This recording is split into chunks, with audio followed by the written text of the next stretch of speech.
நாய் வளர்க்குறவங்க, நாய்க்கு ஆதரவாக பேசக்கூடியவங்க, இவங்களுக்காக தான் நான் இந்த வீடியோவே போடுறேன். ஆனா நீங்க என்ன சொல்கிறீங்க, நாய் வந்து திருடனை பிடிக்குது, பாதுகாக்குது, வீட்டெல்லாம் பாதுகாக்குது அதானே சொல்கிறீங்க? ஆனா எனக்கு தெரிஞ்சு நாய் தானே திருடுது. கொஞ்சம் ஏமாந்தோம்னா உள்ளே பூந்து கூழ் பானையிலேருந்து குழம்பு சட்டி வரைக்கும் எல்லாத்தையும் நக்கிட்டு போயிடுது. அதுக்கு என்ன சொல்ல போகிறீங்க? ரொம்ப காலமாக நாய் வந்து திருடனை பிடிக்குதுன்னு சொல்கிறீங்க. அப்போ நாட்டில் திருடு நடக்காம தான் இருக்குதா? இது வரைக்கும் எந்த திருடனை நாய் பிடிச்சி உங்ககிட்ட ஒப்படைச்சிருக்கு சொல்லுங்கள் பார்ப்போம்.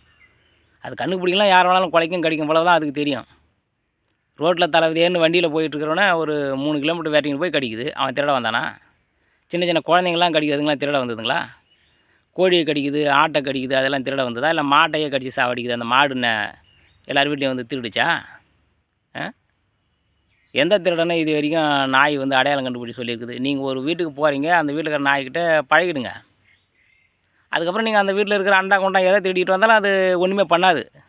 ஏன்னா அதுக்கு திருடன் யார் ஐயோ இவன் வந்து நல்ல மாதிரி பழகிட்டான், இப்போ நம்ம ஓனர் வீட்டிலேருந்து திருடுறான், அவனை கடிக்கணும் அப்படின்னு அதை செய்ய சொல்லுங்கள் பார்ப்போம். அப்படி நிரூபிச்சு காமிங்க பார்ப்போம். இது வரைக்கும் எந்த நாயாவது அதுமாரி செஞ்சுருக்குதா? அது பாட்டு வாராட்டி தான் இருக்கும். ஏன்னா நீங்கள் அதுக்கு தீனி போட்டிங்கன்னா போதும், பழகிட்டினா போதும், நீங்கள் எதை வேணாலும் திருடலாம், அது எதுவுமே பண்ணாது. இதை பற்றி இன்னும் நான் நிறைய வீடியோ போடுறேன், எல்லாத்தையும் பாருங்கள், அப்போ தான் உங்களுக்கு புரியுதா பார்ப்போம்.